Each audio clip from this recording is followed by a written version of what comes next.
Hola, bienvenidos a Curiosidad Relativa, un canal dedicado a la recopilación de datos curiosos. ¿Sabías que en algunas islas del Pacífico existe un instrumento tan curioso como una flauta que se toca con la nariz? Se le conoce como flauta de nariz o bibo en la Polinesia, y es un claro ejemplo de la diversidad musical que puede surgir en distintas partes del mundo. A diferencia de las flautas que comúnmente conocemos, este instrumento se toca exhalando aire a través de un orificio nasal mientras se cierra el otro. El resultado es un sonido suave y etéreo, ideal para momentos de calma o reflexión. La flauta de nariz ha sido utilizada en muchas culturas insulares del Pacífico, como en las islas de Tonga, Samoa, Fiji y Tahití. También es conocida en Hawái, donde se la llama ohe hano ihu. Cada una de estas culturas le ha dado un uso particular. En algunos casos, servía para crear una atmósfera mágica en ceremonias religiosas o espirituales, y en otros, era el instrumento elegido para expresar sentimientos amorosos. Los jóvenes polinesios, por ejemplo, usaban esta flauta para cortejar a sus amadas, destacándose no solo por el sonido, sino por el control y la serenidad que se necesitaba para tocarla. Lo más intrigante es que la flauta de nariz, a diferencia de otros instrumentos de viento, ofrece una conexión íntima con la respiración, lo que le da un matiz espiritual. Tocar con la nariz, un órgano más asociado con el aire y el aliento vital, puede haber sido visto como una forma de honrar el poder de la naturaleza y la vida en sí. Además, su construcción solía ser sencilla, hecha de cañas o bambú, pero con una gran carga simbólica y cultural. Curiosamente, no es el único lugar del mundo donde se han encontrado flautas de nariz. Instrumentos similares también se hallaron en partes del sudeste asiático y hasta en las islas de la Micronesia, lo que sugiere que la idea de usar la nariz como medio para crear música ha sido más común de lo que podríamos imaginar. ¿Por qué crees que la música, y en particular este tipo de instrumentos tan inusuales, tienen un impacto tan duradero en las culturas, a pesar de los avances tecnológicos y las influencias modernas? ¿Podría ser que nos conectan de alguna manera más profunda con nuestras raíces y emociones primordiales? ¿Sabías que el Loactan manés, una raza de borrego nativa de la isla de Man, es conocida por su aspecto tan sorprendente que parece salido de una leyenda? Lo que más llama la atención de estos animales son sus 4 o incluso 6 cuernos, que se curvan de forma impresionante sobre su cabeza, dándoles una apariencia casi mítica. Pero no solo sus cuernos los hacen destacar. Su lana de color café oscuro o marrón es otra característica que los diferencia de muchas otras razas de borregos, que suelen tener lana blanca o gris. Esta lana oscura no solo es estéticamente llamativa, sino que ha sido muy apreciada históricamente en la isla para la confección de prendas y tejidos, especialmente en el contexto de la cultura tradicional manesa. El origen del Loactan es tan fascinante como su aspecto. Se cree que estos borregos descendieron de razas primitivas traídas a la isla de Man hace siglos por los vikingos o colonos nórdicos.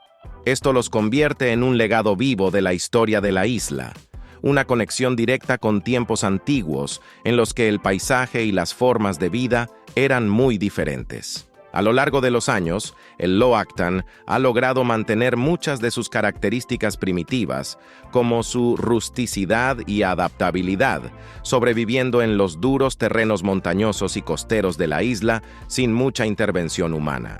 Durante el siglo XX, la población del Loactan disminuyó drásticamente, llevándolo al borde de la extinción.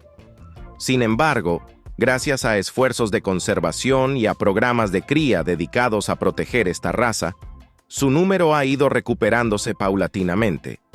Aún así, sigue siendo una raza rara y poco común, con una población limitada en comparación con otras razas ovinas. Los granjeros y conservacionistas de la isla de Man han hecho grandes esfuerzos para preservar el Loactan, no solo por su valor cultural, sino también por su papel ecológico en el mantenimiento de los paisajes de la isla.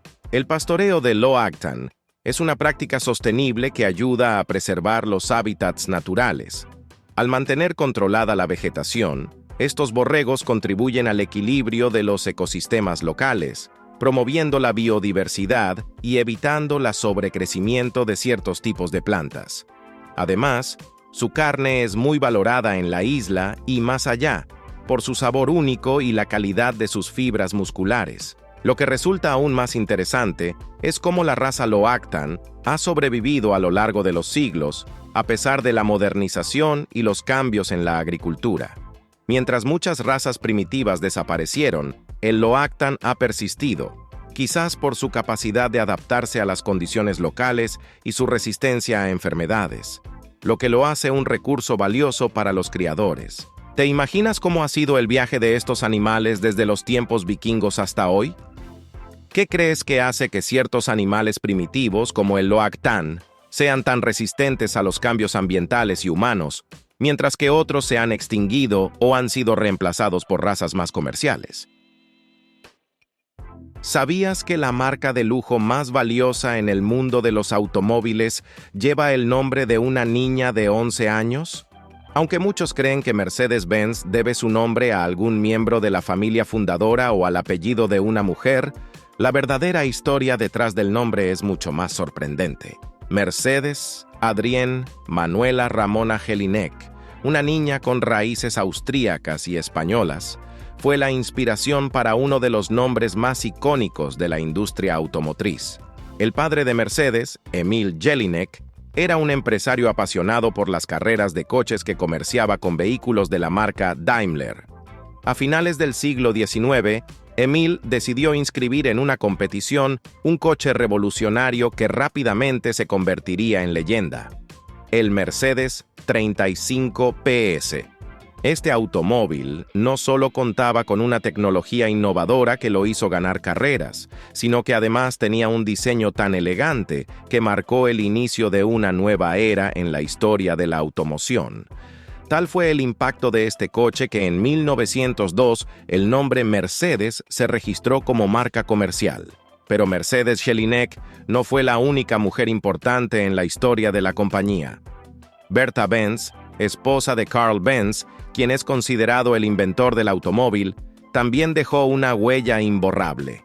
En 1886, Bertha se convirtió en la primera mujer en conducir un automóvil cuando, sin permiso y con una determinación inquebrantable, recorrió 106 kilómetros con sus hijos para demostrar la capacidad del primer coche motorizado, el Motorwagen de Benz. Este viaje pionero no solo consolidó la confianza en la invención de su esposo, sino que además demostró el potencial del automóvil para cambiar la historia del transporte. A lo largo de más de 120 años, Mercedes-Benz ha evolucionado no solo como una marca de lujo, sino también como un símbolo de innovación y vanguardia.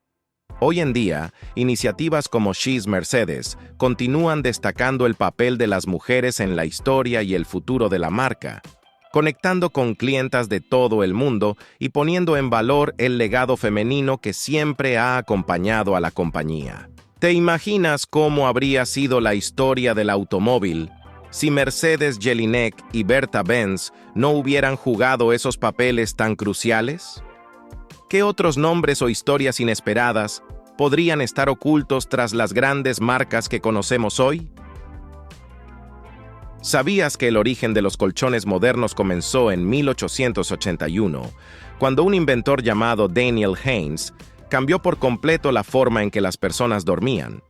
Este pionero de la comodidad desarrolló un colchón relleno de algodón en la pequeña ciudad de Sealy, Texas. En una época donde la mayoría de los colchones estaban rellenos de paja, lana o incluso plumas, su innovación no solo ofrecía mayor confort, sino que también proporcionaba un soporte mucho más uniforme y duradero, algo que fue revolucionario para la época. Lo que hizo a este invento tan especial fue la máquina compresora de algodón que Haynes patentó poco después de su creación inicial. Gracias a este dispositivo, el algodón podía ser comprimido y distribuido de manera consistente en el colchón, lo que ofrecía un soporte más firme y una longevidad mucho mayor que los materiales utilizados hasta entonces. Con el tiempo, Estos colchones se volvieron muy populares en el mercado local, y fue tal su éxito que Heinz decidió expandir su negocio. Fue entonces cuando nació la marca Sealy, llamada así en honor al lugar donde se originó. Lo que empezó como un simple experimento en la fabricación de colchones, se convirtió en una de las compañías más importantes de la industria del descanso. De hecho, Sealy es considerada una de las marcas más influyentes a nivel global, con su enfoque en la comodidad, la durabilidad y la innovación. El invento de Heinz allanó el camino para el desarrollo de nuevos materiales y tecnologías en la fabricación de colchones, desde el uso de resortes hasta las espumas de memoria que conocemos hoy en día. Pero la historia no termina ahí. El impacto de este colchón de algodón fue más allá del ámbito comercial. Cambió la manera en que las personas percibían el descanso. Antes de su invención, muchas personas no prestaban tanta atención a la calidad del colchón en el que dormían, pero tras la llegada de Sealy y otros colchones más cómodos, la importancia del sueño reparador comenzó a ganar terreno en la conciencia popular. Dormir mejor significaba vivir mejor. Y esto llevó a un creciente interés por mejorar los estándares de la salud y el bienestar a través de productos diseñados específicamente para optimizar el descanso. A medida que los avances tecnológicos continuaban, la industria del colchón evolucionó. Desde la introducción de colchones con resortes en el siglo XX hasta la llegada de materiales viscoelásticos y espumas de alta densidad, el enfoque siempre ha sido ofrecer a las personas una mejor calidad de sueño. Sin embargo, todo esto tiene sus raíces en aquella primera innovación de Heinz y su colchón de algodón comprimido. Lo curioso es que la marca Sealy, a pesar de haber sido fundada hace más de un siglo, sigue a la vanguardia del descanso. En la actualidad, no solo fabrica colchones con materiales avanzados, sino que también invierte en investigaciones sobre cómo el sueño puede mejorar la salud física y mental de las personas. ¿Te imaginas cómo habría sido dormir hace más de 140 años sin las comodidades de los colchones modernos? ¿Cómo crees que la innovación tecnológica en el descanso continuará mejorando nuestra calidad de vida en el futuro? ¿Sabías que la historia del gimnasio tiene sus raíces en la antigua Grecia? Los primeros gimnasios eran lugares donde los hombres no solo ejercitaban sus cuerpos, sino también sus mentes. La palabra gimnasio proviene del griego gimnos, que significa desnudo, ya que los atletas griegos realizaban sus entrenamientos sin ropa, simbolizando la pureza de la competencia. Estos gimnasios también eran centros de filosofía y debate, donde se discutían ideas mientras se entrenaban para los Juegos Olímpicos. A lo largo del tiempo, el concepto de gimnasio fue evolucionando.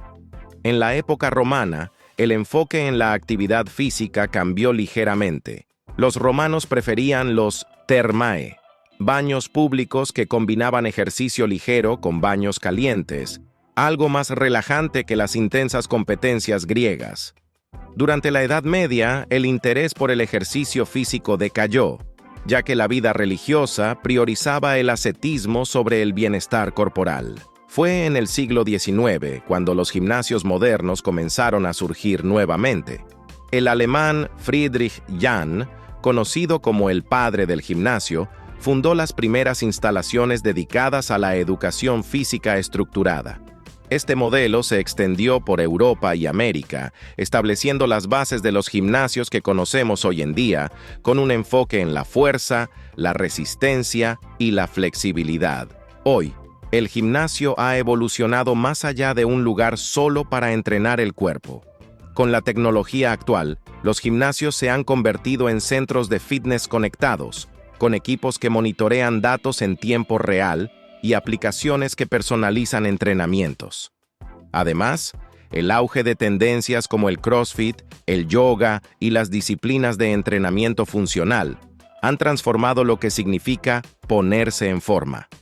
Ahora, mirando hacia el futuro, los gimnasios podrían fusionarse aún más con la tecnología. ¿Te imaginas un gimnasio completamente inmersivo con realidad virtual, donde podrías ejercitarte mientras te sumerges en paisajes digitales o compites contra avatares en tiempo real? El futuro del fitness está lleno de posibilidades. ¿Qué crees que será lo más importante en el gimnasio del mañana?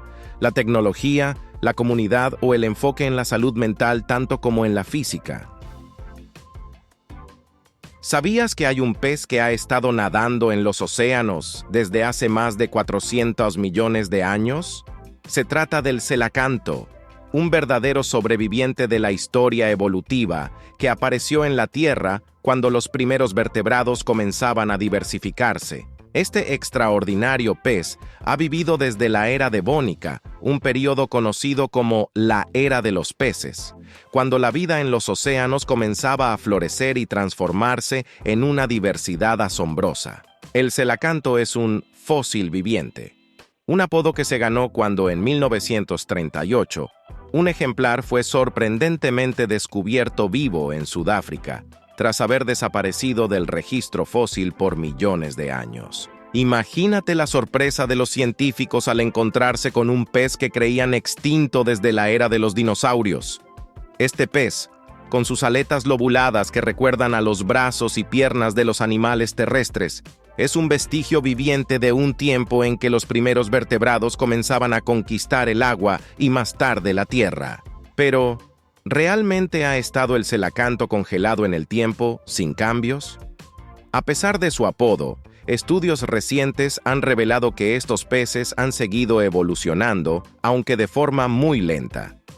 Investigaciones en fósiles de la especie Ngamugawi wirngari, encontrados en Australia, muestran que los celacantos han respondido a los cambios en el entorno y la actividad tectónica, adaptándose a nuevas condiciones a lo largo de millones de años. Hoy en día, los celacantos sobreviven en las profundidades de las aguas frente a las costas de África e Indonesia, y aunque sus huesos en las aletas sugieren un vínculo evolutivo con los primeros vertebrados terrestres, siguen siendo criaturas enigmáticas que han resistido el paso del tiempo.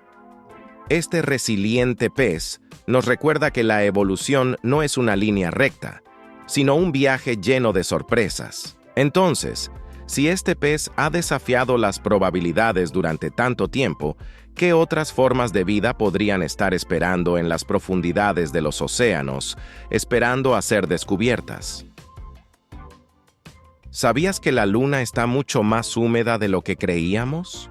Hasta hace poco, los científicos pensaban que el agua en nuestro satélite natural solo se encontraba en los polos, escondida en cráteres que nunca reciben la luz del sol.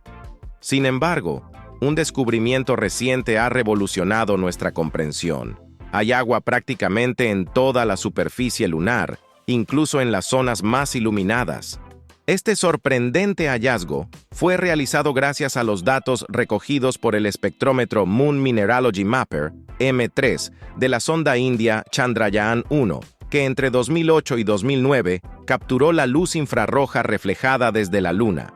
Al analizar estos datos, los científicos descubrieron la presencia de agua, H2O, e hidroxilo, OH, en las rocas y el suelo de la Luna. Aunque no se trata de agua líquida como la conocemos en la Tierra, estas moléculas de agua están atrapadas en la superficie lunar y su distribución es mucho más amplia de lo que se pensaba.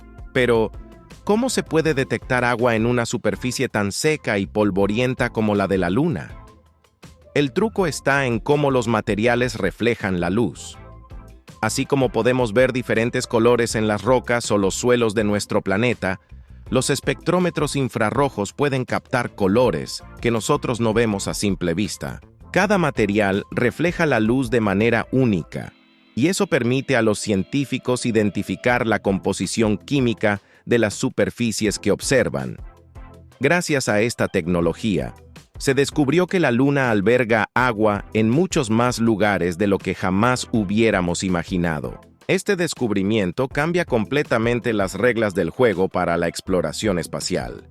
Antes, las misiones lunares se centraban en los polos, donde se pensaba que el hielo era abundante, pero ahora se sabe que el agua también podría estar presente en áreas más accesibles, como cerca del ecuador lunar. Esto no solo facilita la exploración, sino que también podría permitir a los futuros colonos lunares extraer agua directamente de la superficie, lo que haría más viable la posibilidad de establecer bases permanentes en la Luna. Lo más fascinante es que esta agua no está necesariamente inmóvil.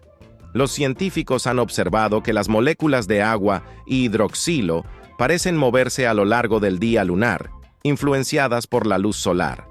Este fenómeno sugiere que el agua podría estar siendo liberada y destruida lentamente en un ciclo constante. Además, podría haber grandes depósitos de hielo escondidos en zonas profundas que nunca ven la luz del sol, lo que plantea la posibilidad de que existan verdaderas reservas de agua que aún no hemos descubierto. Otra gran ventaja de este hallazgo es que se ha demostrado que el hidroxilo, una molécula formada por un átomo de oxígeno y otro de hidrógeno, puede transformarse en agua mediante reacciones químicas. Esto abre una nueva puerta para la extracción de agua en la Luna, aprovechando no solo los depósitos de agua pura, sino también los compuestos presentes en la superficie lunar. Este nuevo conocimiento sobre el agua lunar no solo nos ayuda a entender mejor la historia geológica de la Luna, sino que también tiene implicaciones prácticas.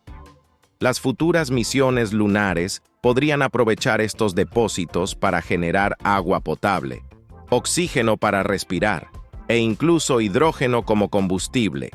El sueño de colonizar la Luna está más cerca que nunca gracias a este avance. Entonces, con toda esta agua esperando ser descubierta bajo la superficie lunar, ¿cómo cambiará el futuro de la exploración espacial y la vida fuera de la Tierra? Estamos a punto de entrar en una nueva era en la que los recursos del espacio nos permitirán vivir más allá de nuestro planeta. ¿Sabías que el embarazo no solo transforma el cuerpo de una mujer, sino también su cerebro de manera profunda y permanente?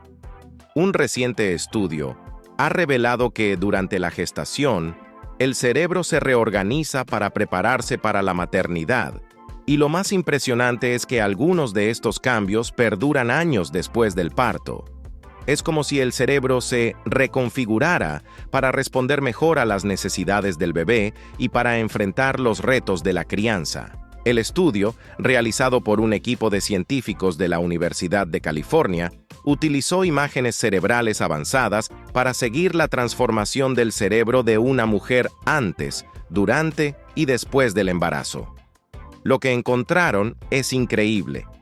Durante la gestación, la materia gris, responsable de funciones cruciales como la toma de decisiones y el procesamiento de la información, disminuye en volumen en varias áreas del cerebro.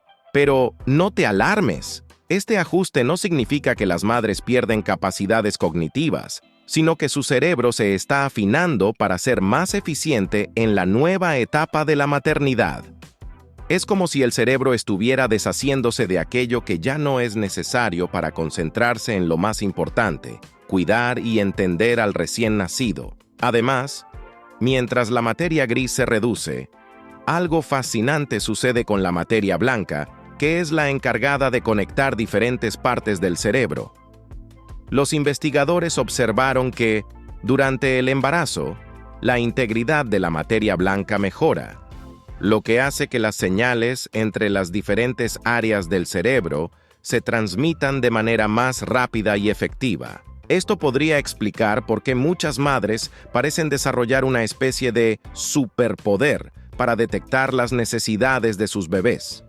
Responden más rápido a su llanto, reconocen sus expresiones faciales y saben casi intuitivamente qué es lo que necesita el bebé. ¿Y qué impulsa estos cambios?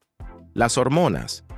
Durante el embarazo, los niveles de estrógeno y progesterona aumentan drásticamente y no solo preparan el cuerpo para el desarrollo del bebé, sino que también remodelan el cerebro de maneras asombrosas. Estas hormonas actúan como verdaderos arquitectos cerebrales, promoviendo la creación de nuevas conexiones neuronales y preparándolo para el rol crucial de la maternidad. Es como si el cerebro fuera un lienzo en blanco que las hormonas rediseñan para adaptarse mejor a las necesidades de la madre y el bebé. Lo más fascinante es que estos cambios no son temporales. Aunque algunas adaptaciones, como el aumento en la integridad de la materia blanca, parecen desaparecer con el tiempo, otras, como la disminución en la materia gris, se mantienen estables incluso 2 años después del nacimiento del bebé. Esto sugiere que la maternidad no solo transforma a las mujeres de forma pasajera, sino que deja una marca duradera en su cerebro. Estos cambios cerebrales están relacionados con el comportamiento maternal y el apego emocional con el bebé, lo que sugiere que el cerebro de una madre está optimizado para conectarse profundamente con su hijo. Este descubrimiento también tiene implicaciones importantes para la salud mental de las madres. El embarazo y el posparto son periodos de gran vulnerabilidad emocional y psicológica, y condiciones como la depresión posparto afectan a 1 de cada 5 mujeres. Aunque este estudio no aborda directamente la relación entre los cambios cerebrales y los trastornos mentales, los autores sugieren que entender mejor cómo el cerebro se adapta durante el embarazo podría ser clave para desarrollar tratamientos que ayuden a prevenir o tratar estos problemas. Además, los investigadores plantean una pregunta intrigante. ¿Podrían estos cambios cerebrales incluso tener beneficios a largo plazo para las madres? Estudios recientes sugieren que las mujeres que han sido madres tienden a tener una mejor salud cerebral en la vejez. Tal vez los cambios neuroplásticos que se producen durante la maternidad contribuyan a proteger el cerebro a largo plazo. ¿Cómo podrían estos descubrimientos ayudarnos a entender mejor el impacto del embarazo en la salud mental? ¿Y qué otros cambios asombrosos podrían estar ocurriendo en el cerebro de una madre que aún no hemos descubierto? ¿Sabías que el calor, una de las formas más comunes de energía en el universo, podría romper los lazos más misteriosos de la física cuántica? Uno de los fenómenos más extraños de la mecánica cuántica es el entrelazamiento cuántico, donde 2 partículas, aunque estén a años luz de distancia, siguen estando misteriosamente conectadas. Imagina que tienes 2 monedas cuánticas. Antes de que las observes, ambas están en una mezcla de cara y cruz al mismo tiempo. Pero cuando miras una de ellas, su estado se fija instantáneamente, y en ese mismo momento, la otra moneda adopta un estado opuesto, sin importar la distancia. Esto fue tan desconcertante que Albert Einstein lo llamó acción fantasmal a distancia. Este fenómeno desafió a los científicos por décadas. Einstein, junto con otros físicos, incluso propuso en la famosa paradoja EPR que debía haber variables ocultas controlando el estado de las partículas. Según su idea, la teoría cuántica estaba incompleta, ya que permitía esta comunicación instantánea entre partículas, lo que contradice las leyes de la relatividad, que establecen que nada puede viajar más rápido que la luz. Sin embargo, experimentos realizados a partir del teorema de Bell en los años 60 demostraron que el entrelazamiento cuántico es real y no hay variables ocultas que lo expliquen. El universo es más extraño de lo que Einstein imaginó. Pero, aunque parezca mágico, el entrelazamiento cuántico no es invencible. Científicos recientes, incluyendo al español Álvaro Alhambra, han descubierto que el calor puede deshacer este vínculo entre partículas. Cuando un sistema cuántico entrelazado es expuesto al calor, las partículas pierden coherencia, lo que significa que dejan de estar correlacionadas y el entrelazamiento se disuelve. Este fenómeno, conocido como decoherencia, es como si las partículas, antes perfectamente sincronizadas, comenzaran a desentonar entre sí por culpa del calor. Esto plantea grandes desafíos para tecnologías emergentes como la computación cuántica, que depende de que los qubits, bits cuánticos, permanezcan entrelazados durante mucho tiempo. Si no logramos controlar el entorno, los cálculos cuánticos podrían fallar. Este descubrimiento también nos obliga a hacernos preguntas fascinantes. ¿Existe un punto de no retorno donde el entrelazamiento se destruye por completo? ¿Podríamos encontrar la manera de recuperar estas conexiones cuánticas perdidas?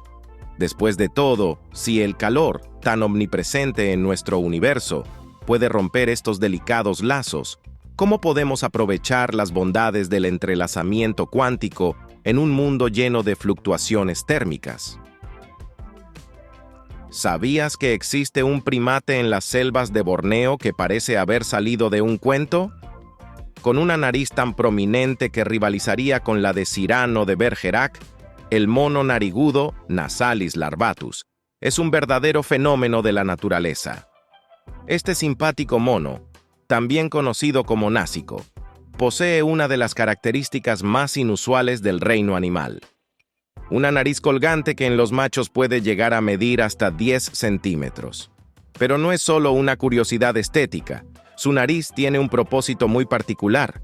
Ayuda a amplificar las llamadas que emiten para comunicarse con otros miembros del grupo y atraer a las hembras, convirtiendo este rasgo en una verdadera herramienta de conquista en la selva tropical. Aparte de su icónica nariz, el mono narigudo es sorprendentemente ágil para su tamaño. Los machos pueden llegar a pesar más de 20 kilogramos, y aunque podría parecer torpe en tierra, es todo lo contrario cuando se trata de moverse en los árboles o en el agua. Sí, este Cyrano de la selva es un excelente nadador. Sus dedos de los pies están parcialmente palmeados, lo que le permite cruzar ríos y manglares con gran facilidad. Esta habilidad no es solo para escapar de depredadores como los cocodrilos, sino también para desplazarse entre las zonas donde encuentra su alimento. En cuanto a su dieta, los narigudos son herbívoros especializados. Prefieren alimentarse de hojas jóvenes y frutas poco maduras, evitando las frutas dulces que suelen atraer a otros primates. Este comportamiento alimenticio está vinculado a su sistema digestivo, que ha evolucionado para procesar grandes cantidades de fibra. Sin embargo, su alimentación no es siempre la misma. Varía según las estaciones del año, obligándolos a desplazarse constantemente en busca de los árboles adecuados. Curiosamente, los machos no suelen competir por la comida, dejando que las hembras y las crías se alimenten primero. Estos monos son extremadamente sociales, viviendo en grupos que suelen estar liderados por un macho dominante. Las hembras cuidan de sus crías con mucho esmero, y es común ver a los pequeños aferrados al pelaje de sus madres mientras el grupo se mueve por las ramas. Aunque el macho es quien mantiene la seguridad del grupo, no es agresivo por naturaleza, prefiriendo mantener la armonía social. Sin embargo, en épocas de apareamiento, su gran nariz le da una ventaja a la hora de emitir llamados profundos que alejan a otros machos rivales. A pesar de sus extraordinarias habilidades y su fascinante vida social, el mono narigudo está en grave peligro de extinción. Las selvas tropicales y los manglares de Borneo, su único hogar, están desapareciendo rápidamente debido a la deforestación masiva para hacer espacio a plantaciones de aceite de palma. Estos bosques no solo son vitales para su alimentación y refugio, sino también para su supervivencia como especie. Sin ellos, el narigudo está condenado a desaparecer. Además, los manglares, un hábitat del que dependen, son extremadamente sensibles a las alteraciones humanas, lo que agrava aún más su situación. Afortunadamente, en los últimos años han surgido diversas iniciativas de conservación. Se están promoviendo corredores ecológicos que conectan áreas de bosque fragmentado y programas de reforestación para recuperar zonas destruidas. Sin embargo, estos esfuerzos enfrentan muchos desafíos, especialmente la presión de la industria del aceite de palma y la falta de concienciación global sobre la importancia de conservar esta especie única. Pero la conservación del mono narigudo no solo es importante por su valor biológico, también nos enseña mucho sobre la interconexión de los ecosistemas tropicales y el papel que juegan los manglares en la protección de especies vulnerables. ¿Podrán estos esfuerzos de conservación ser suficientes para salvar a este asombroso primate, cuya nariz colgante sigue sorprendiendo a todo aquel que lo conoce? ¿O, por el contrario, desaparecerá en silencio junto con los bosques tropicales que llamaba hogar? ¿Sabías que la luz que ves del sol comenzó su viaje hace más de 1 millón de años? Así es. Aunque parece que la luz solar nos baña de manera instantánea, la realidad es que la historia de cada rayo de sol es mucho más larga y fascinante. Todo comienza en el corazón del Sol, un lugar tan caluroso que las temperaturas alcanzan los 15 millones de grados Celsius. Aquí es donde se produce la magia. Los átomos de hidrógeno chocan y se fusionan para formar helio, liberando una inmensa cantidad de energía en forma de luz. Pero lo curioso es que esta luz no puede simplemente escapar del Sol y viajar hasta nosotros. El viaje es mucho más complicado de lo que podrías imaginar. Cuando un fotón, una pequeña partícula de luz, nace en el núcleo del Sol, está rodeado de un entorno tan denso que no puede avanzar en línea recta. Es como intentar salir de un laberinto gigantesco. Estos fotones están constantemente siendo absorbidos y reemitidos por las partículas que forman el Sol, como protones y electrones. Es un proceso interminable de rebotes en todas direcciones, conocido como difusión radiativa. Cada vez que un fotón intenta avanzar, choca con otra partícula y cambia de rumbo. En lugar de salir disparado hacia el espacio, su viaje se convierte en una caminata interminable por el interior del Sol. Este caos puede durar entre 100.000 y más de 1.000.000 de años. Imagina eso. La luz que está llegando a tus ojos en este momento fue creada mucho antes de que la humanidad siquiera existiera. Pero cuando los fotones finalmente logran escapar del núcleo denso, llegan a una región llamada zona de convección. Aquí las cosas cambian un poco. Esta zona funciona más como una olla de agua hirviendo. El material caliente sube a la superficie y cuando se enfría, vuelve a bajar, transportando la energía del Sol. Los fotones son arrastrados en este proceso y poco a poco se acercan más y más a la superficie. Después de tanto esfuerzo, finalmente están listos para escapar. Una vez que alcanzan la fotosfera, la superficie visible del Sol, los fotones son liberados hacia el espacio. Ahora sí, es una carrera a toda velocidad. Atraviesan el vacío del espacio a la velocidad de la luz, casi 300.000 kilómetros por segundo. A esta velocidad, solo tardan 8 minutos y 20 segundos en recorrer los 150 millones de kilómetros que separan al Sol de la Tierra. En otras palabras, la luz que te llega hoy comenzó su viaje en el núcleo del Sol hace muchísimo tiempo, pero los últimos minutos de su travesía son rapidísimos. Así que, la próxima vez que sientas los cálidos rayos del Sol sobre tu piel, recuerda que estás sintiendo el resultado de un viaje increíble que comenzó hace más de 1.000.000 de años. Y ahora dime, ¿no te parece asombroso que una partícula de luz pueda tardar tanto tiempo en salir de una estrella y, sin embargo, llegar hasta ti en solo unos minutos? ¿Sabías que el yogurt, ese delicioso y cremoso alimento que disfrutamos hoy, tiene sus raíces en prácticas ancestrales de más de 4.000 años? Su historia comienza en la actual Turquía, donde los antiguos habitantes, quizás sin darse cuenta, dieron origen a uno de los alimentos más icónicos del mundo. De hecho, la palabra yogurt proviene del turco yoğurt, que significa amasar, una referencia al proceso de mezclar la leche fermentada hasta obtener su textura cremosa. Pero el yogurt no solo pertenece a esa región. También se cree que su consumo se extendía en Asia Central y los Balcanes desde el 4500 a.C., convirtiéndose en un elemento clave de la dieta de los pueblos nómadas. Lo más fascinante es que el yogurt probablemente surgió antes de que la humanidad adoptara la agricultura. Para los pueblos nómadas ganaderos, la leche era un alimento esencial, pero debido a su rápida descomposición, encontrar una forma de conservarla era vital. Aquí es donde entra en escena el yogurt.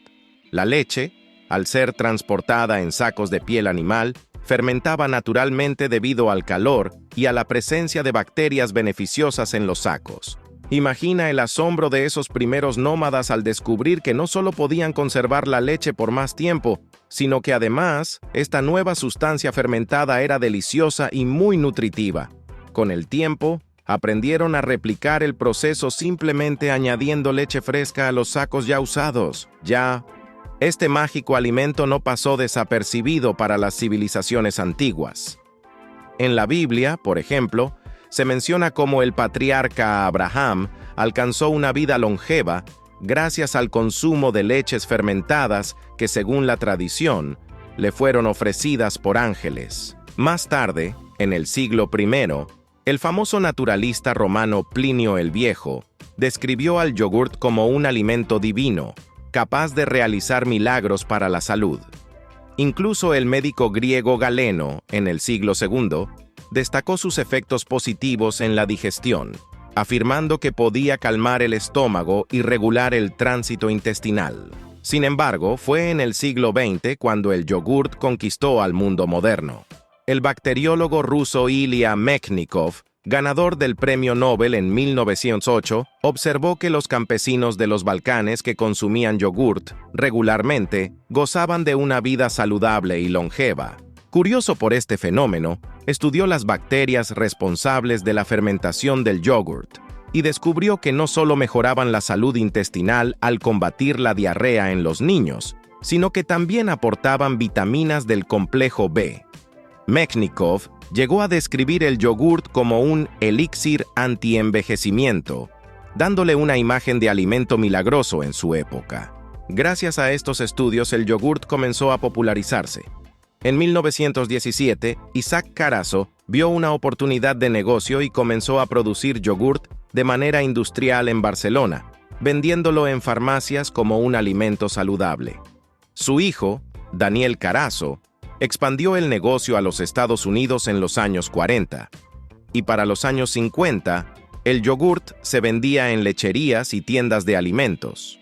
Así, lo que comenzó como una simple práctica de fermentación, se convirtió en un alimento básico en todo el mundo, presente en la mayoría de los hogares hasta el día de hoy. Y ahora que conoces el fascinante viaje del yogurt a lo largo de la historia, ¿te has preguntado cuántos otros descubrimientos importantes en la alimentación surgieron por puro accidente? ¿Sabías que una de las expediciones más ambiciosas de la historia terminó en una tragedia que aún resuena en los hielos del Ártico?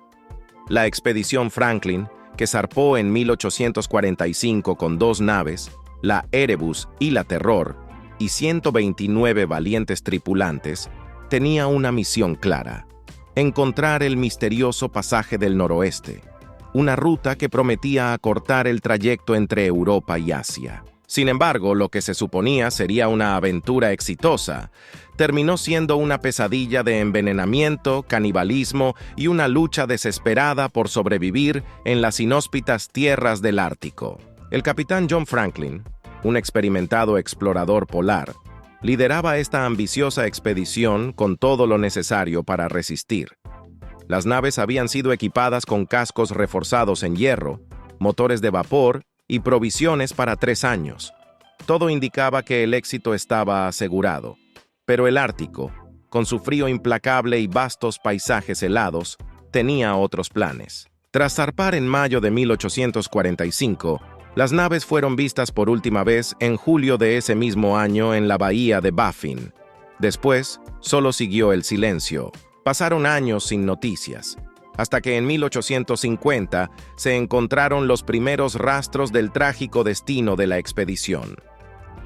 En la isla de Beechey se hallaron tumbas de 3 tripulantes y un campamento abandonado. Los cuerpos, congelados en el hielo, revelaron signos de desnutrición y envenenamiento por plomo, causado probablemente por las latas de comida que llevaban. Pero lo más impactante estaba por venir.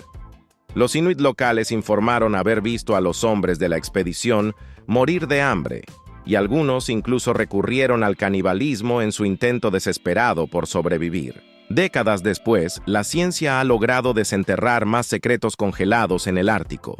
En 1981, un equipo de investigadores descubrió que los cuerpos de los tripulantes contenían niveles peligrosos de plomo, lo que debilitó su resistencia al frío extremo. Pero fue en 2014 cuando el misterio dio un giro crucial. Se encontraron los restos del Erebus y 2 años después, los de la Terror. Ambos barcos estaban atrapados en el hielo, lo que obligó a la tripulación a abandonarlos tras pasar varios inviernos congelados. Lo más aterrador, sin embargo, fue el hallazgo de restos humanos con marcas de corte, confirmando que los últimos sobrevivientes se vieron obligados a comer la carne de sus compañeros para intentar prolongar su vida.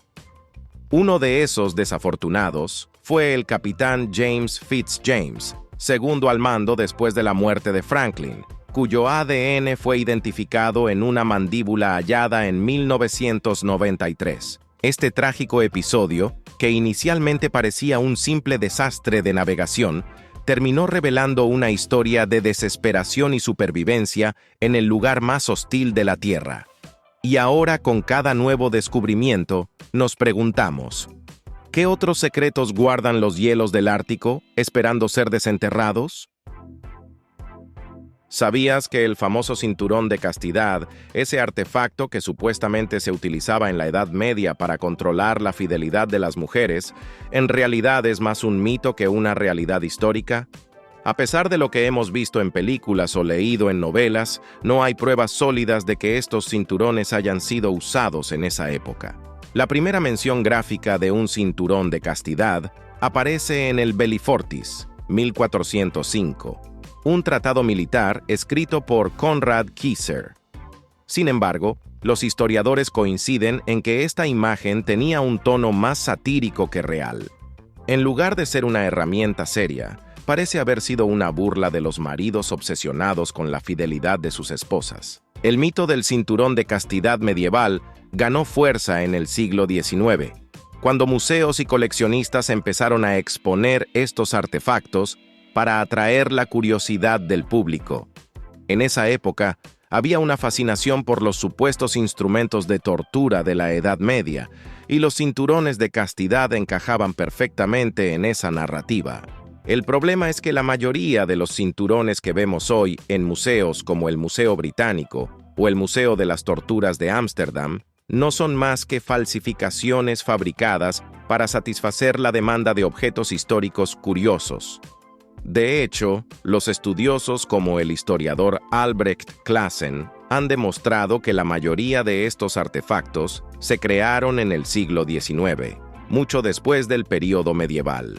Lo más curioso es que, aunque no se usaron como imaginamos en la Edad Media, el cinturón de castidad tuvo un renacimiento en el siglo XIX, pero con un propósito muy diferente. En esta época, los médicos victorianos estaban obsesionados con los peligros de la masturbación que consideraban perjudicial para la salud mental y física. Para prevenirla, se diseñaron y patentaron cinturones tanto para hombres como para mujeres, con el objetivo de impedir el autoerotismo. En lugar de ser un símbolo de control marital, estos cinturones se convirtieron en dispositivos médicos que reflejaban las ansiedades de la época sobre la sexualidad. Incluso, el antropólogo Eric John Dingwall documentó varios casos en los que se recomendaron estos cinturones para controlar los impulsos sexuales en jóvenes y adultos. Y no termina ahí. Aunque la mayoría de estos cinturones tenían como objetivo frenar la masturbación, algunos diseños también surgieron como medidas de protección.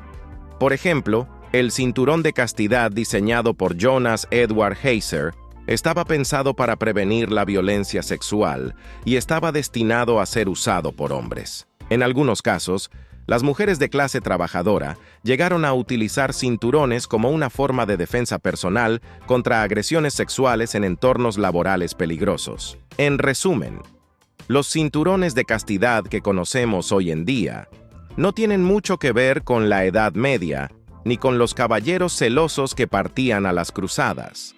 En realidad, son el resultado de una mezcla de mitos, invenciones del siglo XIX y la preocupación victoriana por la moral sexual. Entonces, la próxima vez que te encuentres con uno de estos artefactos en un museo, te preguntarás qué otras historias del pasado han sido fabricadas y cómo han llegado a convertirse en parte de nuestro imaginario colectivo. ¿Sabías que la vida en el salvaje oeste no era solo tiroteos y persecuciones de forajidos, sino también una lucha diaria por la supervivencia?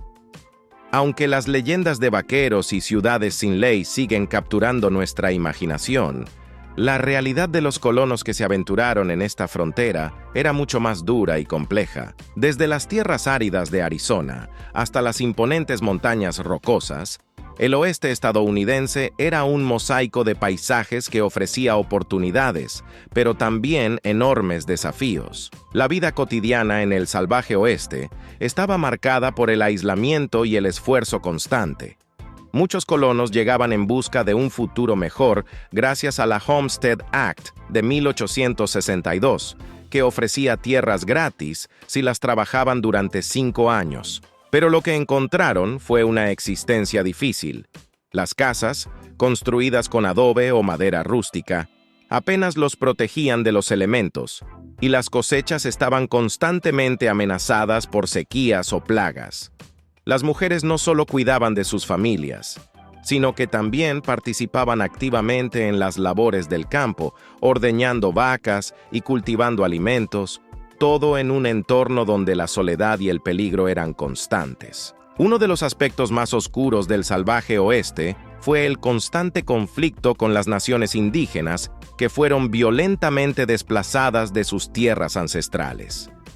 Tribus como los Sioux, Cheyenne y Comanches sufrieron masacres y persecuciones, mientras los colonos ocupaban sus territorios. Esta parte trágica de la historia es un recordatorio de que, aunque el oeste era una tierra de promesas para algunos, también fue un lugar de gran sufrimiento para otros. Los vaqueros y los mineros, por otro lado, representaban los aspectos más icónicos de la vida en el oeste. El trabajo en las minas de oro y plata prometía grandes riquezas, pero a menudo los mineros enfrentaban condiciones de trabajo peligrosas y violencia. Mientras tanto, los vaqueros conducían grandes rebaños de ganado por cientos de kilómetros, viviendo una vida de aventura, pero también de incertidumbre, ya que podían enfrentarse a bandidos o tormentas repentinas que ponían en riesgo todo su esfuerzo. En cuanto a la ley y el orden, la imagen del sheriff enfrentándose a pistoleros en duelos al sol del mediodía no está tan alejada de la realidad. La falta de un sistema judicial fuerte hacía que muchas comunidades recurrieran a la justicia por mano propia, lo que a menudo resultaba en abusos y más violencia. Las ciudades fronterizas como Tombstone se convirtieron en lugares donde la vida y la muerte estaban siempre al filo de un revólver. A pesar de todo esto, había momentos para el entretenimiento. Los salones eran el centro de la vida social, donde los colonos asistían a bailes, competiciones de tiro y ferias locales. Incluso en medio del peligro, la gente encontraba tiempo para divertirse, bailar y compartir historias. Las mujeres, aunque a menudo restringidas por las normas sociales de la época, también jugaban un papel activo en la organización de eventos comunitarios y celebraciones religiosas. La dieta de los pioneros era simple pero efectiva. Pan de maíz, carne curada y guisos de alubias constituían la base de sus comidas. Los vaqueros dependían del café y las conservas mientras recorrían las vastas praderas, y los mineros sobrevivían con productos en salazón. Era una vida de frugalidad, donde cada alimento era apreciado y nada se desperdiciaba. El salvaje oeste era un lugar donde la aventura y el peligro se entrelazaban en cada aspecto de la vida diaria. Pero, ¿alguna vez te has preguntado cómo esa lucha por la supervivencia y el constante enfrentamiento con lo desconocido moldearon el carácter de los pioneros y su legado en la historia de Estados Unidos?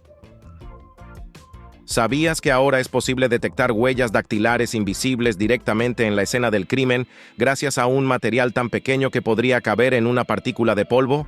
Así es. Un equipo de científicos ha desarrollado un nanomaterial fluorescente que podría cambiar para siempre la ciencia forense. Las huellas dactilares latentes, esas marcas invisibles que dejamos sin darnos cuenta, son cruciales para resolver crímenes, pero hasta ahora eran difíciles de detectar sin llevarlas a un laboratorio. Pero con esta nueva tecnología, todo eso ha cambiado. Este nanomaterial, llamado MCM41, es una combinación de nanopartículas de sílice, quitosano y un compuesto fluorescente llamado dancilglicina. ¿Qué tiene de especial? bajo luz ultravioleta brilla intensamente, revelando las huellas dactilares más tenues en superficies como metal, vidrio, plástico e incluso objetos tan complicados como billetes. Esto no solo mejora la visibilidad, sino que permite a los expertos ver detalles tan finos que antes eran imposibles de capturar, lo que aumenta la precisión en las investigaciones criminales. Imagina lo revolucionario que es poder detectar huellas dactilares directamente en el lugar de los hechos. Los métodos tradicionales requerían que las pruebas fueran recogidas y luego enviadas a laboratorios especializados, lo que podía tomar días o incluso semanas. Pero ahora, con este nuevo material, los investigadores forenses pueden hacer todo in situ, acelerando las investigaciones, y lo más importante, sin perder tiempo valioso que podría costar resolver un caso.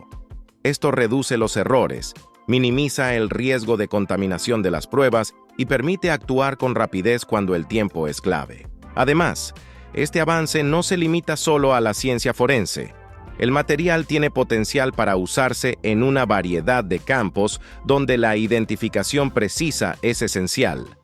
Desde la seguridad en aeropuertos y edificios hasta el control de acceso en eventos, las aplicaciones parecen ser infinitas. Y lo más impresionante es que esta tecnología está diseñada para ser fácil de usar en prácticamente cualquier entorno, incluso en lugares donde los recursos de laboratorio son limitados. Este nanomaterial no solo captura la esencia de la ciencia avanzada, sino que democratiza su uso, haciéndolo accesible para más investigadores en el campo. ¿Te imaginas cómo sería el futuro de las investigaciones criminales si pudieras identificar a un sospechoso o resolver un crimen en cuestión de minutos sin salir de la escena? ¿Cuáles podrían ser los próximos grandes avances que transformen aún más el mundo de la ciencia forense? ¿Sabías que podrías estar bebiendo microplásticos en tu vaso de agua sin siquiera darte cuenta? Así es.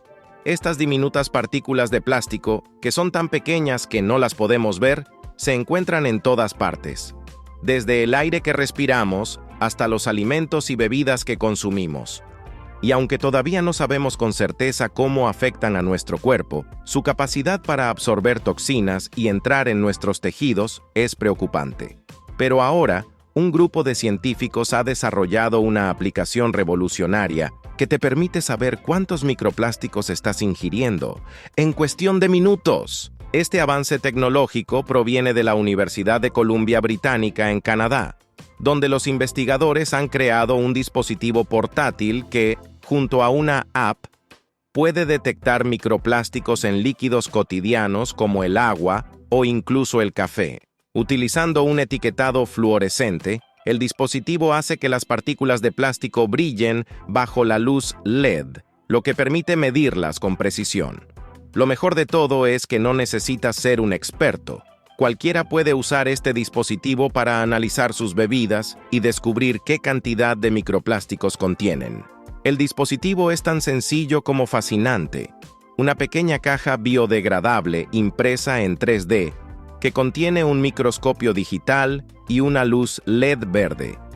Solo necesitas una gota de agua y tu smartphone para comenzar a detectar plásticos tan pequeños que son invisibles a simple vista.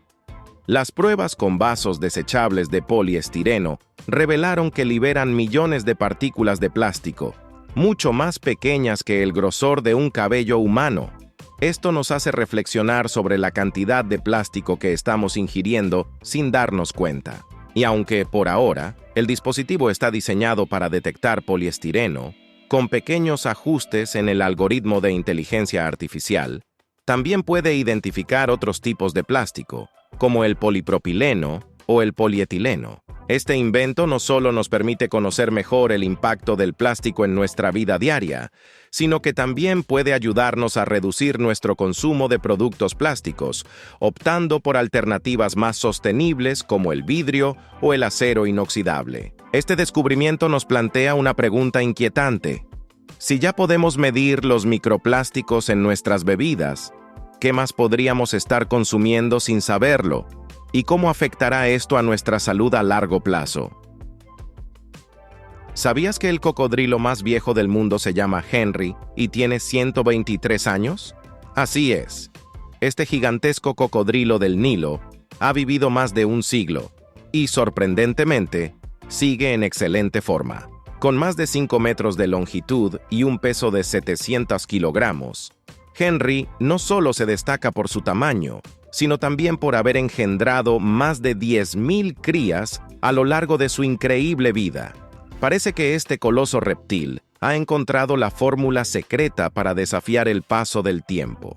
La extraordinaria vida de Henry comenzó en el delta del Okavango, en Botsuana, alrededor del año 1900.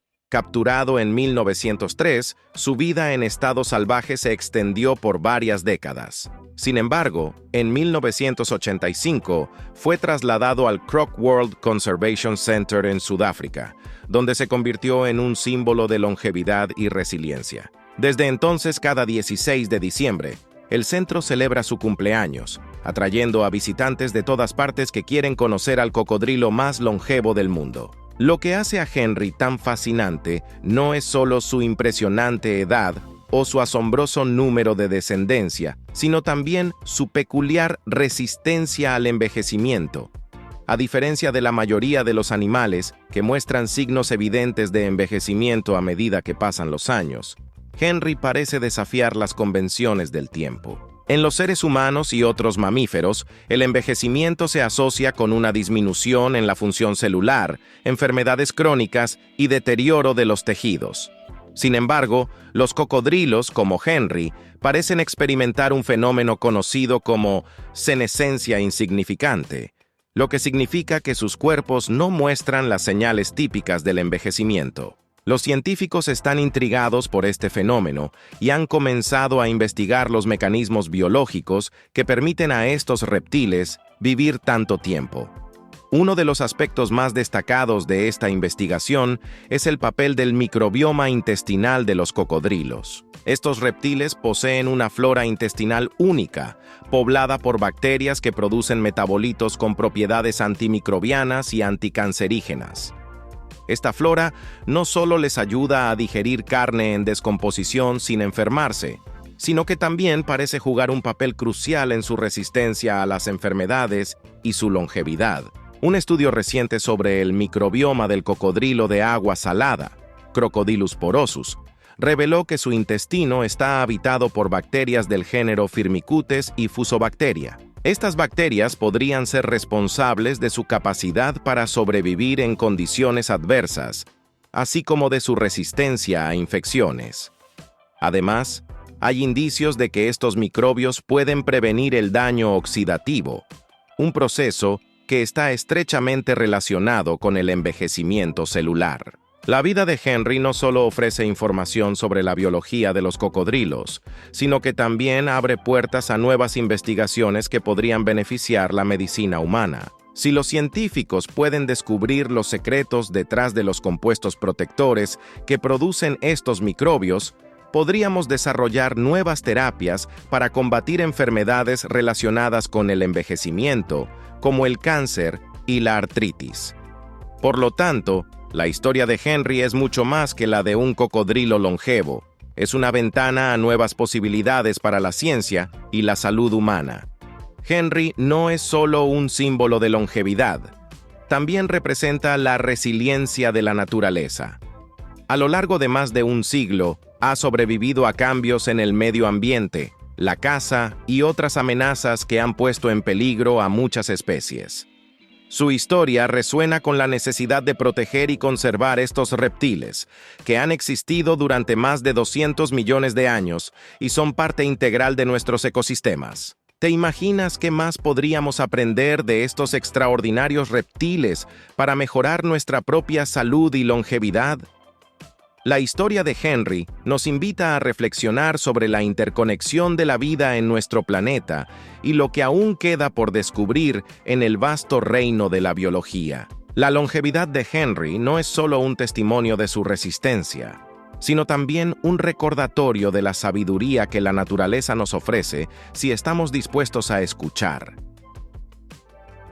¿Sabías que existe un fenómeno llamado síndrome de Alejandría, que se dice que transforma a las mujeres con ojos azules en seres casi míticos con ojos violetas? Este extraño trastorno, que se originó en el Londres del siglo XIV, ha capturado la imaginación de generaciones. ¿Pero es realmente un hecho o simplemente una leyenda urbana? La historia comienza con una joven llamada Alexandria Augustine, quien nació con ojos azules que, a medida que crecía, se volvieron de un impresionante tono violeta. Su singularidad atrajo la atención de médicos y curiosos de la época, convirtiéndola en el centro de un fenómeno que combinaría elementos de la genética y el misticismo medieval. En una Europa asolada por la peste negra, donde la superstición y el miedo estaban a la orden del día, Alexandria se transformó en un símbolo de lo extraordinario. Su historia, mezclada con mitos locales, dio origen al síndrome de Alejandría, un relato que ha perdurado a lo largo de los siglos. Los supuestos síntomas de este síndrome son tan fascinantes como improbables. Se dice que las mujeres afectadas no solo experimentan un cambio en el color de sus ojos, sino que también poseen una piel tan pálida que puede resistir el sol sin quemarse. Además, se les atribuye la capacidad de vivir entre 120 y 150 años, la ausencia casi total de vello corporal y una falta de menstruación que no afecta su fertilidad.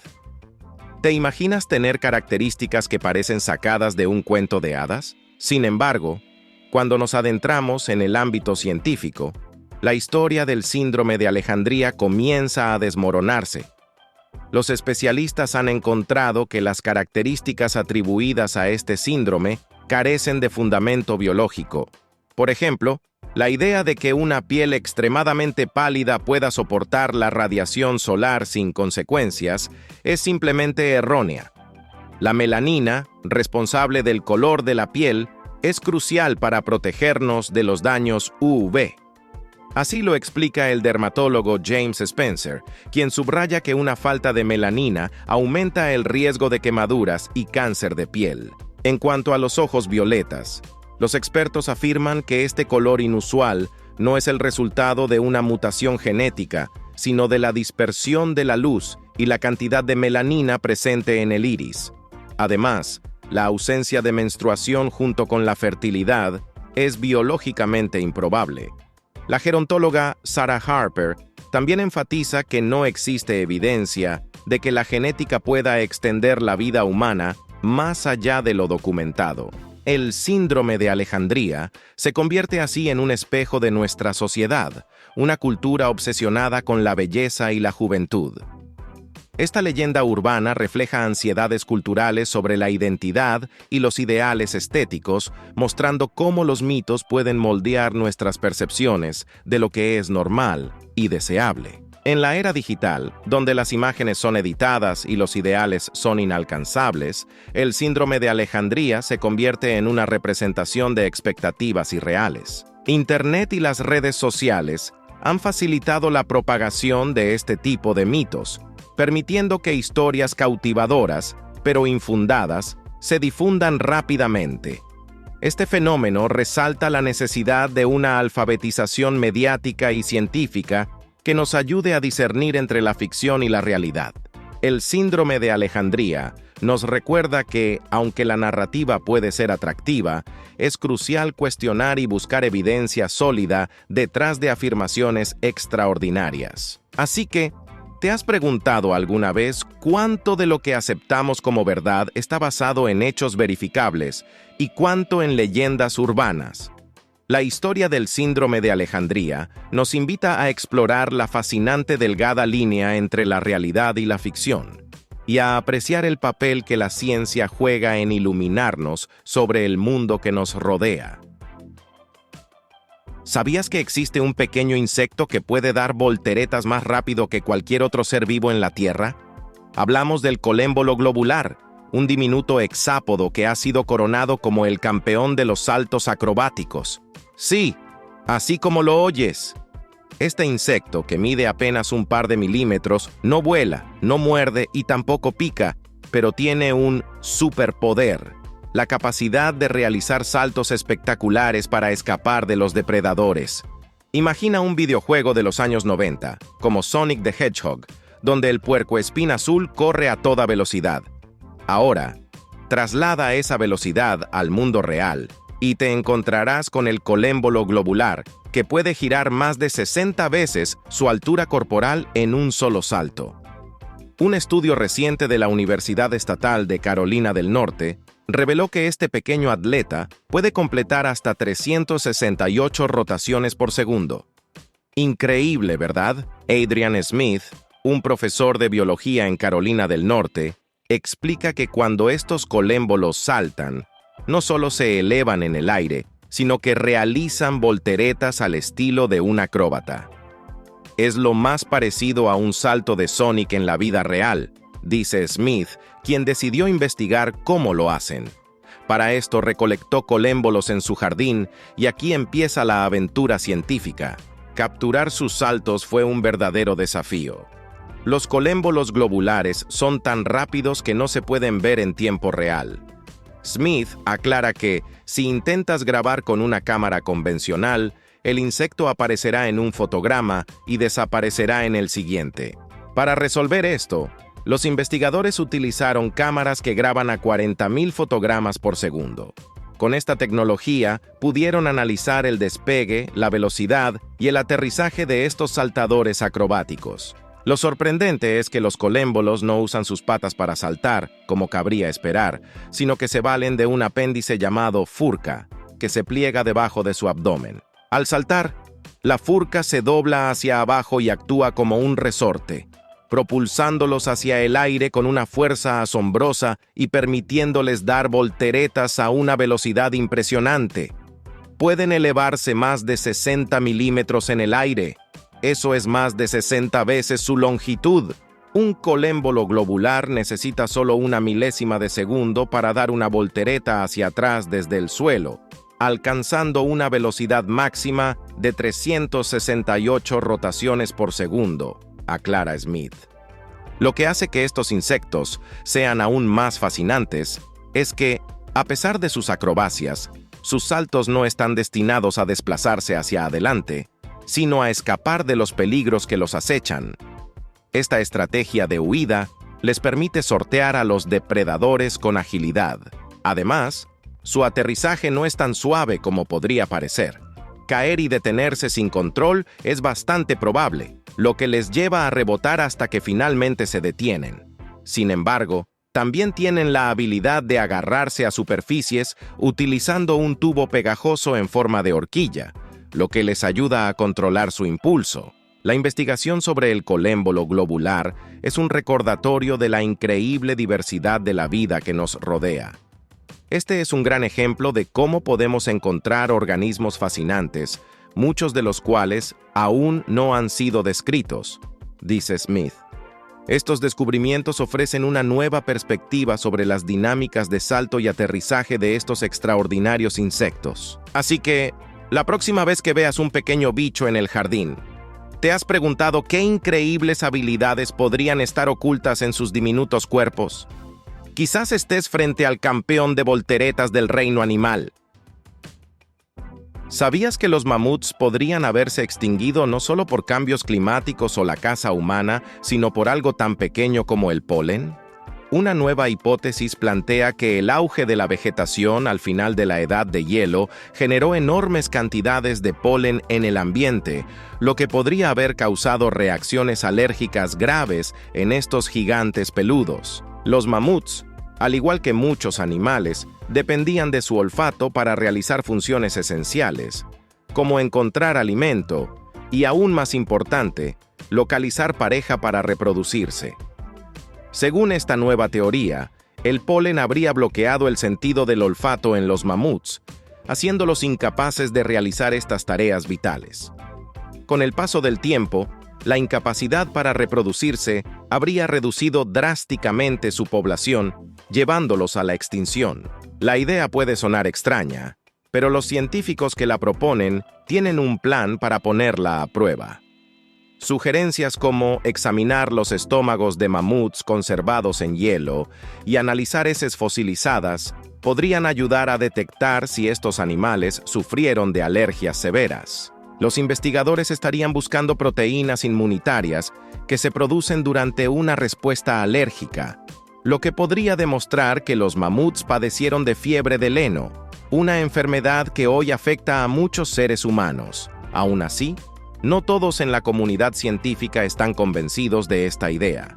El biólogo evolutivo Vincent Lynch considera esta hipótesis descabellada y sugiere que factores más tradicionales, como los cambios drásticos en el clima y la caza intensiva por parte de los humanos, son mucho más probables como las causas de su extinción. Es intrigante pensar que algo tan diminuto como el polen podría haber sellado el destino de criaturas tan gigantescas. Pero, si bien la hipótesis sigue siendo polémica, plantea una nueva forma de entender la compleja interacción entre el medio ambiente y las grandes extinciones. Entonces, ¿será posible que estos colosos cayeran por algo tan diminuto como el polen? ¿O estamos subestimando la influencia de otros factores en su desaparición? ¿Sabías que la pregunta sobre qué animal puede tener más crías a la vez tiene tantas respuestas como maneras de interpretarla? La naturaleza no deja de sorprendernos con su diversidad, y en este caso, la respuesta cambia según el enfoque que elijas. Si te fijas en la cantidad de gametos, huevos o crías vivas, cada categoría nos revela un campeón diferente. Por ejemplo, si hablamos de la cantidad de gametos, óvulos y espermatozoides no fecundados, los peces se llevan la corona. Algunos peces pueden liberar millones de estos de una sola vez, inundando el agua con posibilidades de vida. Kathleen Cole, una experta en biología marina, destaca que esta estrategia es clave para asegurar la supervivencia de sus especies en un entorno donde la competencia y los depredadores están siempre al acecho. Ahora, si lo que te interesa son los huevos fecundados, el mundo de los insectos es realmente asombroso. La reina de las hormigas conductoras africanas, Dorailus wilberti, puede poner entre 3 y 4 millones de huevos en un mes. Pero hay un truco aquí. Ella no fecunda todos los huevos al mismo tiempo.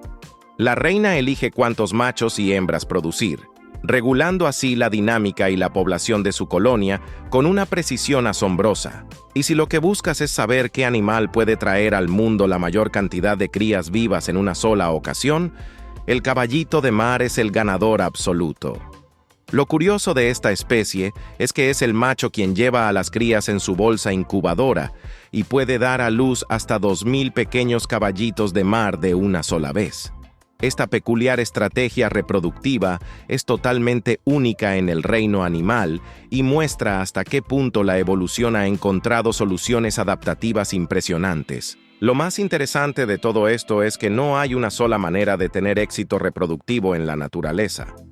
Cada especie ha desarrollado su propia estrategia, ya sea liberando millones de óvulos al azar, controlando rigurosamente la cantidad de descendencia o, como en el caso del caballito de mar, entregando el embarazo al padre. La diversidad es fascinante y nos recuerda que la naturaleza siempre encuentra formas sorprendentes de adaptarse y sobrevivir. Entonces, ¿qué otros animales podrían tener estrategias aún más sorprendentes para asegurar que sus crías sobrevivan en el vasto y competitivo mundo natural? ¿Sabías que en Siberia Oriental existe un gigantesco cráter que se está ganando el inquietante apodo de la Puerta del Infierno? Este impresionante y temido fenómeno geológico, conocido como el cráter Batagaica, ha crecido de forma alarmante durante las últimas décadas y parece no tener freno. Lo que comenzó como un pequeño hundimiento en la década de 1960, hoy se ha convertido en una monstruosa depresión de aproximadamente 1 kilómetro de ancho que continúa expandiéndose, y lo hace a un ritmo de 1 millón de metros cúbicos de suelo cada año. El origen de este cráter se remonta a la deforestación masiva que dejó expuesto el permafrost, esa capa de suelo permanentemente congelado que cubre gran parte del Ártico. Con el aumento de las temperaturas globales, el permafrost comenzó a derretirse, lo que debilitó la Tierra y provocó el colapso del suelo. El cráter Batagaica es hoy el mega desprendimiento más grande del mundo, y su expansión no solo es visualmente impactante, sino también aterradora. Según los habitantes locales, El cráter emite ruidos estremecedores mientras el suelo se hunde, alimentando las leyendas que lo rodean. Desde la década de los 90, el crecimiento del cráter ha sido imparable. El área total se ha triplicado entre 1991 y 2018, y el deshielo más rápido ocurrió entre 2010 y 2014, según el Servicio Geológico de Estados Unidos. Cada vez que el cráter se amplía, corta capas del permafrost, lo que acelera el proceso. Lo más preocupante es que, una vez que este ciclo comienza, no hay forma de detenerlo. Pero el cráter Batagaica no es solo una advertencia visual del impacto del cambio climático. También representa una amenaza global. El derretimiento del permafrost no solo destruye el paisaje, sino que libera enormes cantidades de gases de efecto invernadero, como el metano y el dióxido de carbono, que han estado atrapados en el hielo durante milenios. Según un nuevo estudio, el permafrost podría liberar alrededor de 55.000 millones de toneladas de carbono para el año 2100, lo que equivale a las emisiones anuales de una gran nación industrial. Este proceso podría acelerar drásticamente la crisis climática, ya que los gases liberados aumentan la temperatura global, lo que, a su vez, provoca más deshielo en un ciclo autodestructivo. El cráter Batagaica es un recordatorio inquietante de cómo el calentamiento global está remodelando nuestro planeta de maneras impredecibles y devastadoras. La liberación de estos gases podría tener efectos catastróficos para los ecosistemas, contribuyendo a más fenómenos meteorológicos extremos y alterando la vida en todo el planeta. Entonces, con el derretimiento del permafrost en marcha, ¿qué más podría revelar la naturaleza y cuán preparados estamos para enfrentar estas nuevas realidades del cambio climático? ¿Sabías que los Juegos Paralímpicos, aunque más recientes que los Olímpicos, tienen sus raíces en uno de los eventos más devastadores del siglo XX? Su origen está profundamente vinculado a la Segunda Guerra Mundial, cuando miles de veteranos quedaron con discapacidades que cambiaron sus vidas para siempre. De esta tragedia, nació un movimiento que hoy inspira al mundo entero. Todo comenzó en 1948, en el hospital de Stoke Mandeville, en el Reino Unido, cuando el doctor Ludwig Guttmann, un neurólogo alemán que había huido del nazismo, organizó una competencia para veteranos con lesiones en la médula espinal. ¿El objetivo? No solo rehabilitar físicamente a estos héroes, sino devolverles su dignidad y la capacidad de ser ciudadanos plenos. En aquel primer evento participaron solo 16 hombres en una competencia de tiro con arco, pero el éxito fue tan grande que Guttmann decidió repetirlo cada año. Con el tiempo, las competencias de Stoke Mandeville comenzaron a crecer y en 1952 se volvieron internacionales cuando los Países Bajos enviaron competidores.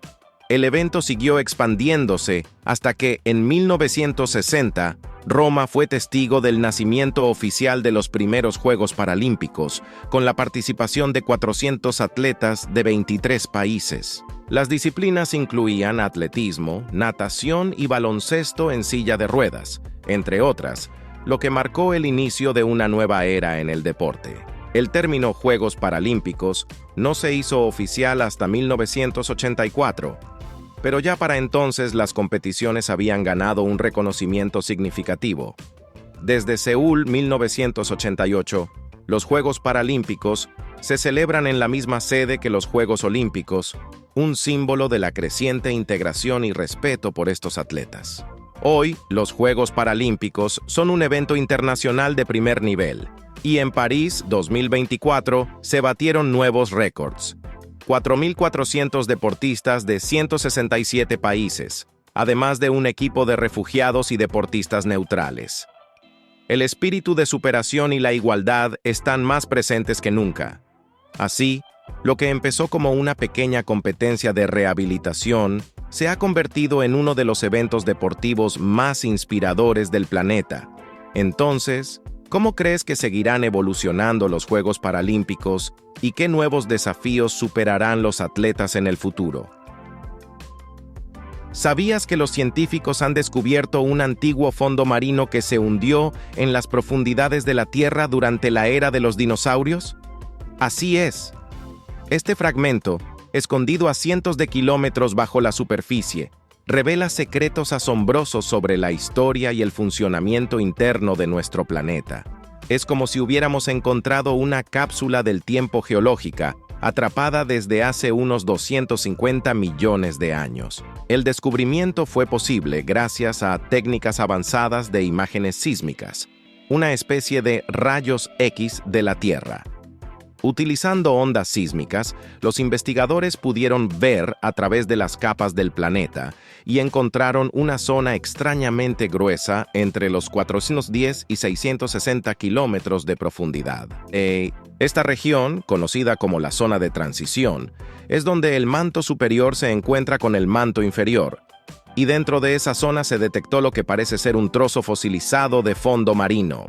Este antiguo fondo marino no fue consumido por completo, como ocurre normalmente en el proceso de subducción cuando una placa tectónica se desliza bajo otra. Este proceso es responsable de la formación de volcanes, terremotos y fosas oceánicas profundas, pero lo fascinante aquí es que este fragmento ha permanecido intacto, permitiéndonos echar un vistazo a lo que ocurrió en las profundidades de la Tierra hace millones de años. Gracias a este hallazgo, los científicos ahora tienen una mejor comprensión de cómo el interior de la Tierra influye en los cambios que observamos en la superficie a lo largo del tiempo. La subducción no solo recicla material, sino que también deja rastros en las capas profundas del planeta, modificando su estructura. Es como si hubiéramos descubierto una ventana hacia el pasado geológico de la Tierra, explicó Jingchuan Wang, el investigador principal del estudio. Este descubrimiento abre muchas preguntas intrigantes. Por ejemplo, ¿cómo afectan estas estructuras profundas a la actividad tectónica en la superficie? ¿Podrían estos fantasmas geológicos estar influyendo en los terremotos y la formación de montañas en la actualidad? Y si es así, ¿qué más podríamos aprender sobre la conexión entre el corazón del planeta y los procesos que modelan el mundo que conocemos? Entonces, si hemos podido encontrar un fragmento de un antiguo fondo marino en las profundidades de la Tierra, ¿qué otros secretos milenarios aguardan ser descubiertos bajo nuestros pies? ¿Sabías que, a pesar de los avances médicos del siglo XXI, la rabia sigue siendo prácticamente letal una vez que sus síntomas aparecen? Aunque enfermedades como la viruela y la peste negra ya son cosa del pasado, la rabia continúa causando estragos, cobrando la vida de unas 60,000 personas al año. Y lo más alarmante es que si el virus llega a instalarse en el cerebro, no hay vuelta atrás. La rabia se propaga principalmente a través de la mordida de un animal infectado, y sus principales transmisores son mamíferos como perros, gatos, murciélagos, zorros y hasta mapaches. Pero lo curioso es que el virus provoca un aumento desmedido de saliva en los infectados, lo que popularmente conocemos como espuma en la boca. Este síntoma es producto de dos cosas. El virus busca aumentar sus posibilidades de contagio y al mismo tiempo causa una temida hidrofobia, que impide que el infectado pueda siquiera tragar su propia saliva. Si alguna vez te muerde un animal salvaje o callejero, lo primero que debes hacer es lavar la herida con agua y jabón, desinfectarla lo mejor que puedas y correr, literalmente, hacia un centro médico. Porque a partir del momento de la mordida, estás en una carrera contrarreloj. Si el virus llega al cerebro antes de que las vacunas hagan efecto, los síntomas serán inevitables y la tasa de mortalidad será del 100%. Una vez que el virus se apodera del sistema nervioso, los síntomas son terribles: ansiedad, confusión, dolor extremo, parálisis, hasta que finalmente llega el coma y la muerte. Y aunque ya no se usan las dolorosas inyecciones en el abdomen, el tratamiento sigue siendo urgente y debe iniciarse lo antes posible. La mejor manera de prevenir la rabia es asegurarse de que nuestras mascotas estén vacunadas, y si vives en una zona con muchos animales callejeros, tal vez cargar con un aerosol de defensa no sea mala idea.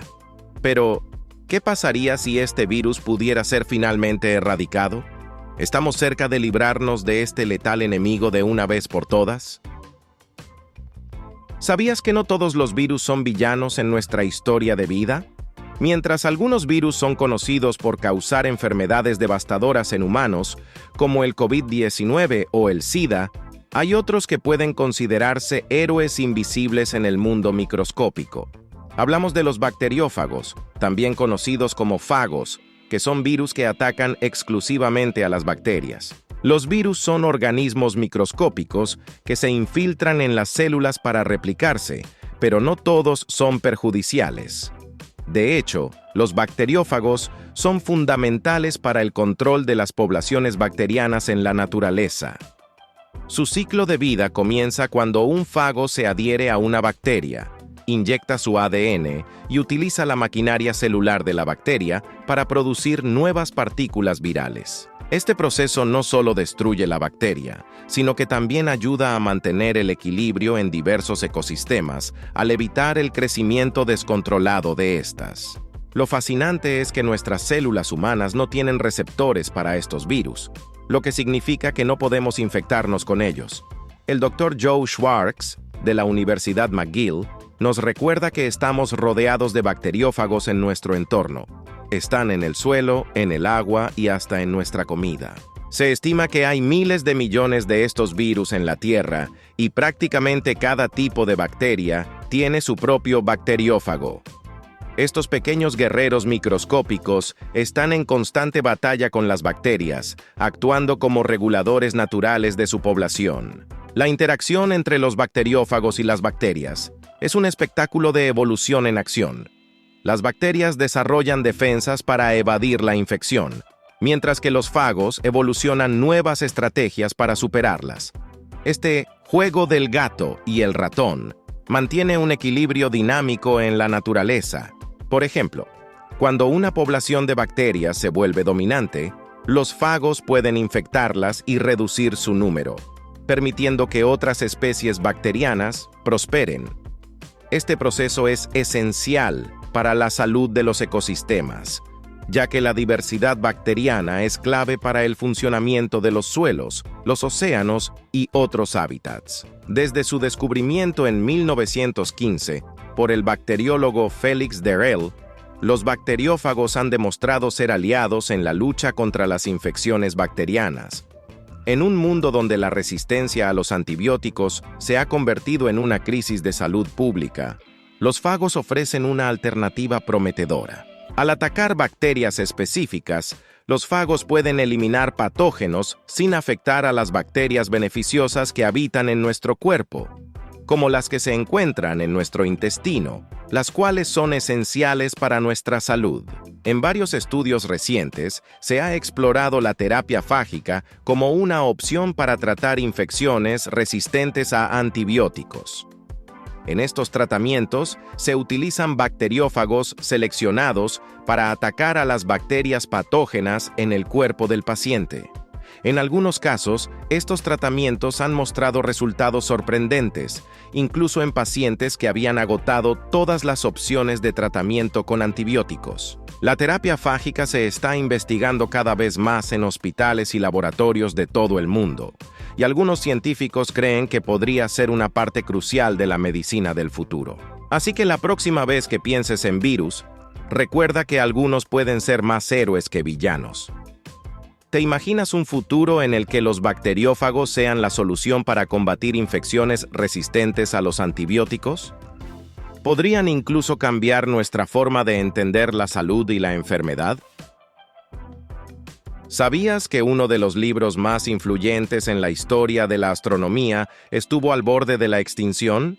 Hablamos del Almagesto, escrito por Claudio Ptolomeo en el siglo II después de Cristo, que no solo marcó un hito en el estudio del cosmos, sino que también sobrevivió a la caída de imperios y la destrucción de bibliotecas legendarias. Este monumental tratado, cuyo título original era Sintaxis Matemática, se considera el primer gran libro de astronomía de la humanidad. En sus páginas, Ptolomeo recopiló el conocimiento astronómico de su tiempo, presentando un modelo geocéntrico que situaba a la Tierra en el centro del universo, rodeada por el Sol, la Luna y los planetas. Aunque hoy sabemos que este modelo era incorrecto, los métodos que Ptolomeo desarrolló para calcular las posiciones de los cuerpos celestes así como su capacidad para predecir eclipses, fueron fundamentales y sorprendentemente precisos para su época. El Almagesto incluía un catálogo de 1022 estrellas y proporcionaba instrucciones detalladas sobre cómo realizar observaciones astronómicas. Sin embargo, gran parte del contenido se basó en conocimientos anteriores, y no se sabe exactamente qué aportaciones fueron originales de Ptolomeo. El investigador Guillermo Sánchez León, en The Conversation, señala que, a pesar de sus supuestos erróneos, los resultados del modelo de Ptolomeo eran asombrosamente precisos, lo que le permitió perdurar durante siglos. La historia del Almagesto es fascinante. Ptolomeo trabajó en la legendaria Biblioteca de Alejandría, un centro de saber en el mundo antiguo que albergaba innumerables manuscritos. Lamentablemente, la caída de la biblioteca, junto con la disolución del Imperio Romano, puso en riesgo el futuro del tratado. Sin embargo, el contenido del Almagesto logró sobrevivir gracias a copias realizadas en otros centros de conocimiento y su conservación en Bizancio. Durante el Califato Abbasí, el texto fue traducido del griego al árabe en la Casa de la Sabiduría de Bagdad, donde se le dio el nuevo título de Al-Majisti, que significa el más grande. Esta traducción fue crucial, ya que los eruditos árabes no solo preservaron el conocimiento antiguo, sino que también realizaron importantes avances en astronomía y matemáticas. A partir de allí, el Almagesto fue objeto de múltiples traducciones árabes, aunque solo algunas de ellas han llegado hasta nuestros días. La obra finalmente llegó a Europa a través de Al-Ándalus, y en el siglo XII, Gerardo de Cremona tradujo el texto del árabe al latín, facilitando su difusión en el continente. La invención de la imprenta en el siglo XV permitió que el Almagesto se distribuyera ampliamente, asegurando su impacto duradero en el pensamiento científico. Durante más de 1400 años, la teoría geocéntrica de Ptolomeo fue la referencia en el mundo árabe y occidental, influyendo en el pensamiento astronómico hasta que las teorías heliocéntricas de Copérnico, Kepler y Galileo desafiaron y finalmente reemplazaron su visión del universo. La historia del Almagesto no solo es una crónica del conocimiento astronómico, sino también un testimonio del poder de la preservación del saber humano a lo largo del tiempo. Nos invita a reflexionar sobre cómo los conocimientos pueden sobrevivir a través de las adversidades y transformarse en la base sobre la cual se construyen nuevas teorías. Entonces, la próxima vez que mires al cielo, pregúntate, ¿qué otros secretos y conocimientos olvidados podrían estar esperando ser redescubiertos en los anales de la historia? ¿Sabías que Antonio Stradivari, el luthier más legendario de la historia, fabricó casi 1200 instrumentos a lo largo de su carrera? Su obra maestra, los violines Stradivarius, son codiciados por músicos y coleccionistas en todo el mundo. Pero, ¿qué hace que estos instrumentos sean tan especiales? Stradivari comenzó su carrera como aprendiz de Nicola Amati, un reconocido luthier de Cremona. La inscripción de su primer instrumento, fabricado cuando tenía solo 22 años, revela su conexión con Amati. Fabricado por Antonio Stradivari de Cremona, alumno de Nicola Amati, en el año 1666. Aunque su trabajo inicial se asemejaba al de su maestro, con el tiempo Stradivari perfeccionó su estilo, creando instrumentos que aún hoy son considerados insuperables. A lo largo de su longeva vida, que se estima abarcó desde 1643 hasta 1737, Stradivari no solo fue prolífico, sino también meticuloso. Se dice que continuó supervisando su taller hasta sus últimos días, asegurándose de que cada instrumento que saliera de su taller cumpliera con su estricta calidad. En total, se cree que fabricó casi 1200 instrumentos, principalmente violines, pero también violas, violoncelos y otros menos conocidos. El secreto detrás de la excepcional sonoridad de sus Stradivarius ha sido objeto de numerosas teorías. Algunos creen que el ingrediente mágico estaba en el barniz que utilizaba, mientras que estudios más recientes sugieren que Stradivari aplicaba una mezcla de compuestos minerales en la madera antes de barnizarla. Esta técnica no solo mejoraba la acústica, sino que también protegía la madera del deterioro. Además, la calidad de la madera era fundamental. Stradivari utilizaba abeto rojo del Valle de Fiemme, conocido por sus propiedades resonantes. La leyenda dice que buscaba los troncos personalmente en las montañas, pero la realidad es que la madera de la época, cultivada durante el Mínimo de Maunder, un periodo caracterizado por climas fríos y húmedos, poseía características ideales para la fabricación de instrumentos de cuerda. Desde su creación, los violines Stradivarius fueron muy valorados, no solo por su calidad musical, sino también por su belleza. Uno de los más famosos es el Mesías, un violín de 1716 que se conserva en su estado original, exhibido en el Ashmolean Museum de Oxford. Aunque muchos de los instrumentos de Stradivari han sido modificados a lo largo de los siglos, su legado perdura. Los Stradivarius se encuentran repartidos por todo el mundo, y raras veces se pueden ver colecciones completas. La Nippon Music Foundation es notable por su colección de instrumentos que presta a talentosos músicos. En Madrid, el Museo del Palacio Real también alberga algunos de estos valiosos instrumentos. Entonces, la pregunta es, ¿qué crees que hace que un instrumento sea realmente excepcional? ¿La habilidad del luthier, la calidad de los materiales, o tal vez un toque de magia? ¿Sabías que, a pesar de los avances en inteligencia artificial, estas máquinas no son capaces de sentir emociones como los humanos? Millones de personas recurren a chatbots en busca de apoyo emocional, pero la verdadera empatía sigue siendo un rasgo exclusivo de los humanos. La empatía es una habilidad compleja que implica comprender y compartir los sentimientos de los demás.